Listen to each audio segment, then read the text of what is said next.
আবার চলে আসলাম তোমাদের কাছে নতুন সহজ ক্লাস নিয়ে। আজকে তোমাদের পড়াবো ট্যাক্সেশন। ওয়েস্ট বেঙ্গল বোর্ডের ছাত্রছাত্রীদের ক্লাস 11-এর ট্যাক্সেশনের প্রথম ক্লাস। চলো সহজ ক্লাসে চলে আসি। ট্যাক্সেশন তোমাদের আজকে ক্লাস 11-এর রেসিডেন্সিয়াল স্ট্যাটাস বা আবাসিক মর্যাদা আজকে পড়াবো।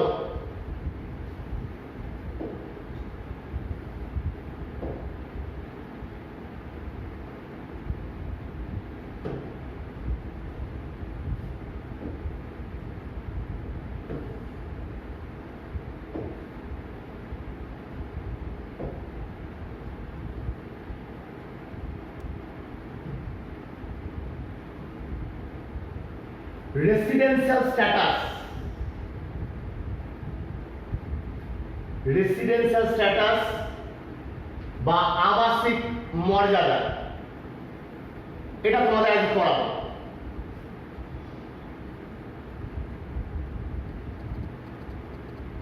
এটা পড়াবো।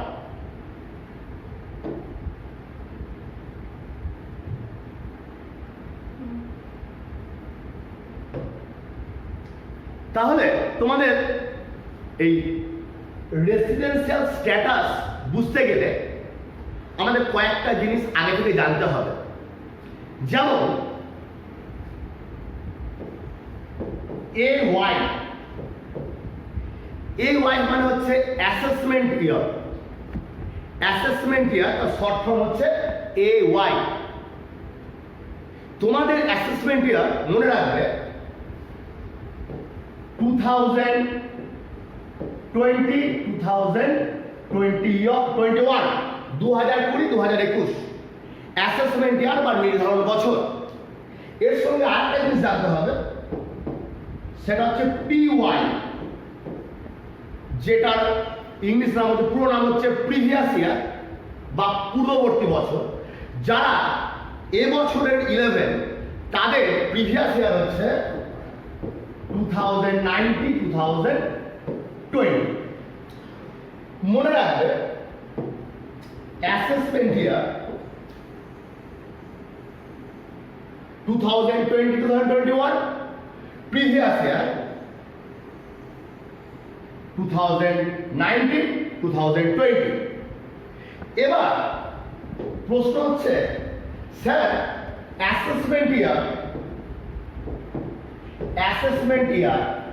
2020-21 স্যার কোন মাস থেকে কোন মাস? মনে রাখবে 1/4-2020 থেকে 31/3/2021। এটা হচ্ছে অ্যাসেসমেন্ট ইয়ার। এবং প্রিভিয়াস ইয়ার 2019-20 এই প্রিভিয়াস ইয়ার শুরু হচ্ছে 1/4-2020 থেকে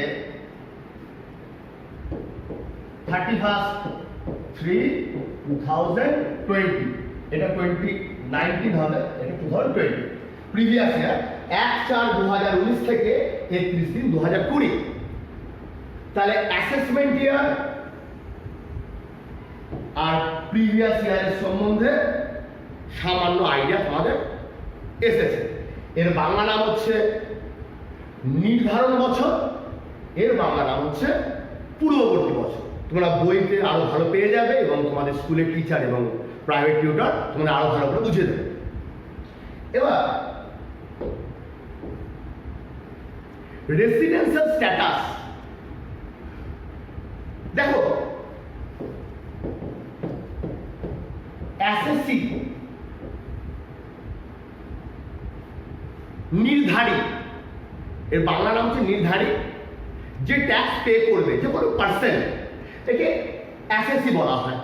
সেই লোকটি তার ইন্ডিয়াতে, ভারতে তার রেসিডেন্সিয়াল স্ট্যাটাস বা আবাসিক মর্যাদা কি হবে, কিছু নিয়ম তোমাদের বলা আছে, সেই নিয়মটা আমি তোমাদের সঙ্গে ভাগ করে নেব। দেখে নাও, প্রিভিয়াস ইয়ারে 182 ডেজ বা তার বেশি, প্রিভিয়াস ইয়ারে 182 ডেজ বা তার বেশি। স্যার কি একটু পরে আটকে বলছে, এটা হচ্ছে 1 নম্বর। 2 নম্বর, প্রিভিয়াস ইয়ারে 60 ডেজ তার বেশি এবং প্রিভিয়াস ইয়ারে আগের 4 বছর,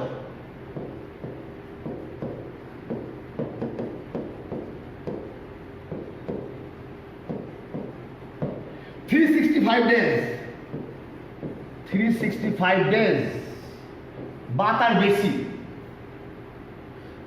এই দুটো কন্ডিশন, এইটাকে বলা হয় বেসিক কন্ডিশন। এই বেসিক কন্ডিশন, দুটো কন্ডিশন আছে। প্রিভিয়াস ইয়ারে যদি কোনো ব্যক্তি ভারতে 182 দিন বা তার বেশি যদি ইন্ডিয়াতে থাকে, তাহলে সেই ব্যক্তি কি হয়ে যাবে, রেসিডেন্টকে আমি শর্ট ফর্মে আর বলছি, রেসিডেন্ট ধরে নাও, রেসিডেন্ট মানে আর। কোন ব্যক্তি ভারতে প্রিভিয়াস ইয়ারে যদি 182 দিন বা তার বেশি থাকে, তাহলে সে রেসিডেন্ট হবে ভারতে। রেসিডেন্টকে আর দিয়ে আমরা ডিনোট করি। স্যার যদি 182 দিন না থাকে, তাহলে নেক্সট আরেকটা কন্ডিশন আছে, প্রিভিয়াস ইয়ারে 60 ডেজ এবং তার বেশি থাকতে হবে, এবং প্রিভিয়াস ইয়ারের আগের 4 বছরে 365 ডেজ বা তার বেশি থাকতে হবে। আর তুমি ভালোভাবে যদি বলি, প্রিভিয়াস ইয়ার এর ঠিক আগের 4 বছর, 1 বছর, 2 বছর, 3 বছর, 4 বছর, প্রিভিয়াস ইয়ারের ঠিক আগের 4 বছর। প্রিভিয়াস ইয়ার তোমাদের 2019-20, তার ঠিক আগের 4 বছর, 1 বছর, 2 বছর, 3 বছর, 4 বছর, এই 4 বছরে যদি 365 ডেজ বা তার বেশি থাকে, কি থাকতে হবে, প্রিভিয়াস ইয়ারের 60 ডেজের বেশি এবং প্রিভিয়াস ইয়ারের আগের 4 বছর 365 এর যদি বেশি থাকে, এই দুটো কন্ডিশনের মধ্যে কোনো পার্সন যদি একটা শর্ত পূরণ করে, তাহলে সে রেসিডেন্ট হয়ে যাবে। যদি এই কন্ডিশন এবং এই কন্ডিশন দুটোই যদি ফুলফিল না করে, তাহলে হবে নন রেসিডেন্ট, অনাবাসিক। আর রেসিডেন্টের বাংলা হচ্ছে আবাসিক। তাহলে রেসিডেন্ট আর নন রেসিডেন্টের সম্বন্ধে তোমাদের একটা সাধারণ আইডিয়া এলো।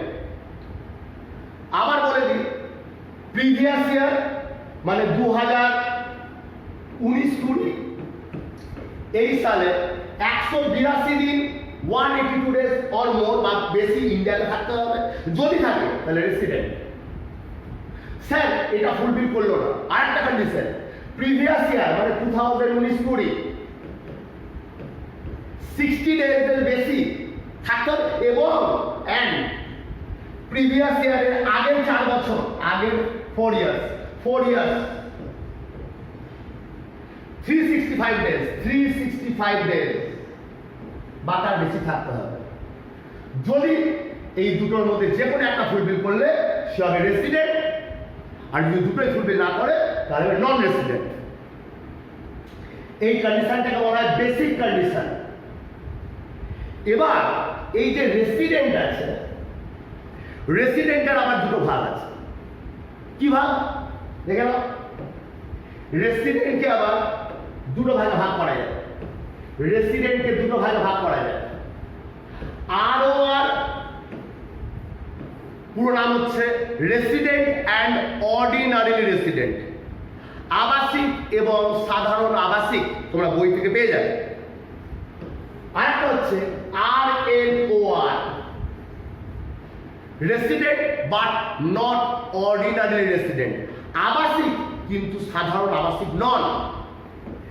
রেসিডেন্টের দুটো ভাগ, এটা কি করে তৈরি করব? এটার জন্য আছে অ্যাডিশনাল কন্ডিশন।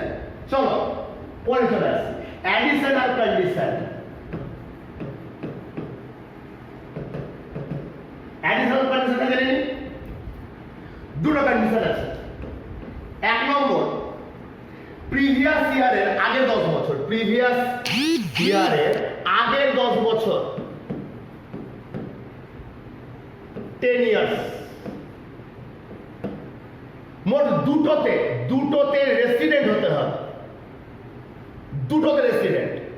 প্রিভিয়াস ইয়ারের ঠিক আগের 10 বছরে দুটোতে রেসিডেন্ট। আর 2 নম্বর, প্রিভিয়াস ইয়ারের আগের 7 বছরে, 7 ইয়ার্সের 730 ডেজ বা তার বেশি, 730 ডেজ বা তার বেশি থাকতে হবে। প্রিভিয়াস ইয়ারের আগের 7 বছরের 730 ডেজ অর মোর। আর প্রথম কন্ডিশন, প্রিভিয়াস ইয়ারের আগের 10 বছরে দুটোতে রেসিডেন্ট হতে হবে। একটু শর্টকাটে বলি তোমাদের, যারা বুঝতে পারলে না তাদের জন্য বলি। এই স্যারে এই ব্যাপারটা বুঝতে পারলে না, জন্য বলি। ধরো প্রিভিয়াস ইয়ার 2019-20, এর ঠিক আগের 10টা প্রিভিয়াস ইয়ার, আগের 10 বছর, আগের মানে এখানে 1টা 2টো 3টে 4টে 5 6 7 8 9 10, 10টা প্রিভিয়াস ইয়ার। এই প্রিভিয়াস ইয়ারের আগে 10টা প্রিভিয়াস ইয়ারের মধ্যে দুটোতে রেসিডেন্ট হতে হবে, মিনিমাম দুটোতে রেসিডেন্ট হতে হবে বা তার বেশি, 3টে হতে পারে, 4টে হতে পারে, 10টা হতে পারে, মিনিমাম দুটো হতে হবে। এবং 2 নম্বর কন্ডিশন এটা যারা বুঝতে পারবে না তাদের জন্য বলি, প্রিভিয়াস ইয়ারে মানে 2019-20 আগের 7 বছর, 1 2 3 4 5 6 7, আগের 7 বছর, এটা তো আগের 10 ইয়ার্স, দুটো রেসিডেন্ট। আর এখানে আগের 7 বছর, 7 ইয়ার্স, 730 ডেজ বা তার বেশি, এটা থাকতে হবে। এটা হচ্ছে কন্ডিশন, এটা 1 নম্বর কন্ডিশন, এটা 2 নম্বর কন্ডিশন। তাহলে রেসিডেন্ট, যে রেসিডেন্ট হয়েছিল,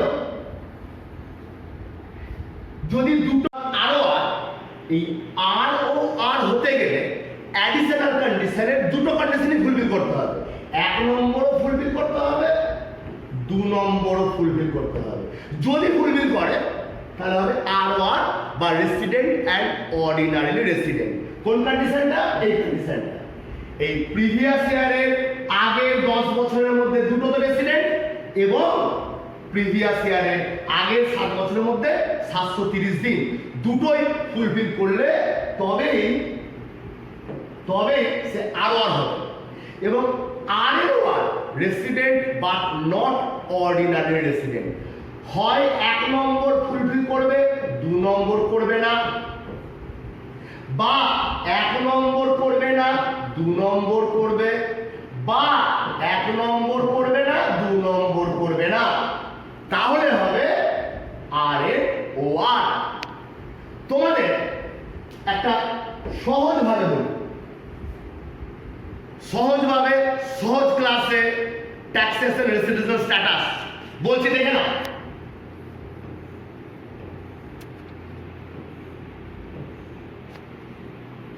এটা তো প্রিভিয়াস ইয়ার আমি এখন স্টার্ট করছি, রেসিডেন্সিয়াল স্ট্যাটাস বার করব। প্রিভিয়াস ইয়ারে যদি কোনো পার্সেন্ট 182 ডেজ যদি ইন্ডিয়াতে বসবাস করে, অ্যান্সার ইয়েস হতে পারে বা নো হতে পারে। যদি ইয়েস হয়, প্রিভিয়াস ইয়ারে 182 দিন ইন্ডিয়াতে ছিল, যদি অ্যান্সারটা ইয়েস হয় তাহলে সে রেসিডেন্ট হয়ে যাবে। যদি প্রিভিয়াস ইয়ারে যদি নো হয় প্রিভিয়াস ইয়ারে 182 দিন ছিল না, অ্যান্সারটা নো হলো। তখন আর একটা, এবার প্রিভিয়াস ইয়ারে 60 ডেজ বা তার বেশি অ্যান্ড প্রিভিয়াস ইয়ারের আগের 4 বছর, আগের 4 বছর 1 2 3 4 প্রিভিয়াস ইয়ারের ঠিক আগের 4 বছর 365 ডেজ বা তার বেশি থাকতে হবে। যদি এটা ইয়াস হয়, ইয়াস স্যার এটা ইয়াস, তাহলে রেসিডেন্ট। আর যদি অ্যান্সার নো হয়, স্যার নো, তাহলে হবে নন রেসিডেন্ট। রিপিট, যদি কোনো ব্যক্তি প্রিভিয়াস ইয়ারে 182 দিন বা তার বেশি ভারতে বসবাস করে, তাহলে যদি অ্যান্সার ইয়েস হয় তাহলে রেসিডেন্ট।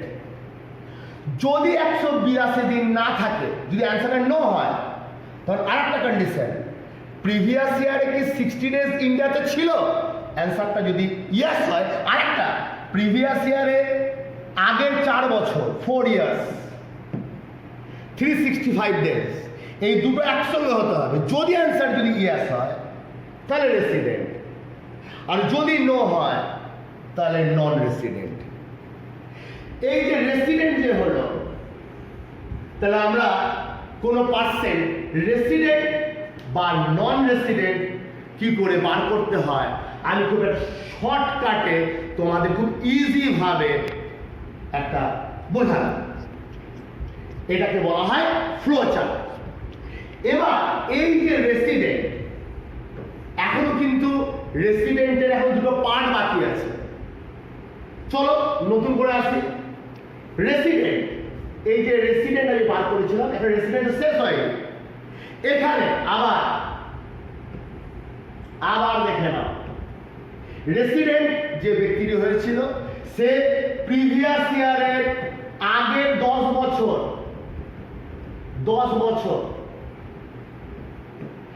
দুটোতে রেসিডেন্ট হয়েছিল, দুটোতে রেসিডেন্ট, প্রিভিয়াস ইয়ারের আগের 10 বছরের দুটোতে রেসিডেন্ট। অ্যান্সারটা যদি ইয়েস হয়, অ্যান্সারটা হলো ইয়েস। আর একটা প্রশ্নের উত্তর লাগবে, প্রিভিয়াস ইয়ারের আগের 7 বছর, আগের 7 বছর 7 ইয়ার্সের মধ্যে 730 ডেজ বা তার বেশি, 730 ডেজ বা তার বেশি সে কি ছিল ইন্ডিয়াতে। অ্যান্সার যদি ইয়েস হয়, অ্যান্সার যদি ইয়েস হয়, ইয়েস, অ্যান্সার যদি ইয়েস হয়, তাহলে সে হয়ে যাবে ROR, তাহলে হবে সে ROR। আর যদি এবার আবার এটা নো, যদি এটা নো, স্যার নো, তাহলে অবশ্যই সেটা হয়ে যাবে RNOR। স্যার এটাতে নো, তাহলে RNOR। স্যার এটাতে ইয়েস কিন্তু এটাতে নো, তাহলে RNOR।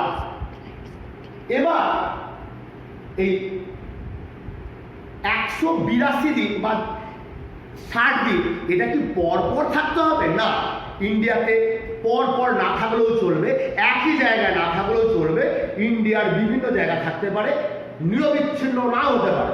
আলাদা আলাদা 2 দিন থাকলো, তারপরে বাইরে চলে গেল, আবার 10 দিনের জন্য আসলো। টোটাল প্রিভিয়াস ইয়ারে 182 দিন বা 60 ডেজ সম্বন্ধে যে ডেজের সম্বন্ধে বলো সেটা। তাহলে তোমরা রেসিডেন্সিয়াল স্ট্যাটাস সম্বন্ধে সামান্য একটু আইডিয়া পেলে। কিন্তু এখানে একটা ব্যতিক্রম আছে, ব্যতিক্রমটা বলে নিই। স্যার ব্যতিক্রম কি? যদি কোনো ভারতীয় ব্যক্তি বিদেশে কাজের উদ্দেশ্যে কাজ করার জন্য যদি যায়, বা ভারতীয় নাবিক জাহাজের ক্রিউ যারা নাবিক তারা যদি ভারতের বাইরে যায়, আর একজন ভারতীয় বংশোদ্ভূত বা ভারতীয় যদি বাইরে থাকে ইন্ডিয়াতে ভিজিট করতে আসে, ঘুরতে আসে, ভ্যাকেশনের জন্য যদি আসে, তখন আমাদের যে বেসিক 1 নম্বর এই যে ব্যতিক্রম যে ব্যাপারটা আমরা বলেছিলাম বেসিক কন্ডিশনে প্রিভিয়াস ইয়ারে 182 দিন বা তার বেশি থাকতে হবে, এবং 2 নম্বর কন্ডিশনটা বলেছিলাম 60 ডেজ বা তার বেশি, এবং প্লাস প্রিভিয়াস ইয়ারের আগের 4 বছর 4 ইয়ার্স, প্রিভিয়াসের 4 ইয়ার্স, 360 ডেজ 365 ডেজ বেশি থাকতে হবে। ব্যতিক্রমের ক্ষেত্রে যে 3টে লোকের সম্বন্ধে বলেছিলাম, এই 60 ডেজের পরিবর্তে 182 ডেজ ধরতে হবে। কারা? যদি ভারতীয় কোনো ব্যক্তি বিদেশে কাজ করার পারপাসে ওয়ার্ক করতে যদি যায়, বা ভারতীয় নাবিক যারা জাহাজে কাজ করে তারা, বা ভারতীয় বংশোদ্ভূত ব্যক্তি, ভারতীয় বংশোদ্ভূত মানে আমাদের স্বাধীনতার আগে কোনো ব্যক্তি বা তার বাবা মা বা তার দাদু দিদা যদি ইন্ডিয়ার বাইরে চলে যায়, আমাদের স্বাধীনতার আগে যদি ইন্ডিয়াতে ছিল, এখন তারা বাইরে চলে গেছে, সেই সব ব্যক্তিরা হচ্ছে ভারতীয় বংশোদ্ভূত। তারা যদি ইন্ডিয়াতে ঘুরতে আসে বা ভ্যাকেশনের জন্য যদি আসে, তখন 60 ডেজের পরিবর্তে 182 ডেজ হবে। তাহলে তোমরা জানতে পারলে রেসিডেন্সিয়াল স্ট্যাটাসের সম্বন্ধে। পরবর্তী কোনো ভিডিওতে অন্য কোনো জিনিস নিয়ে আসবো।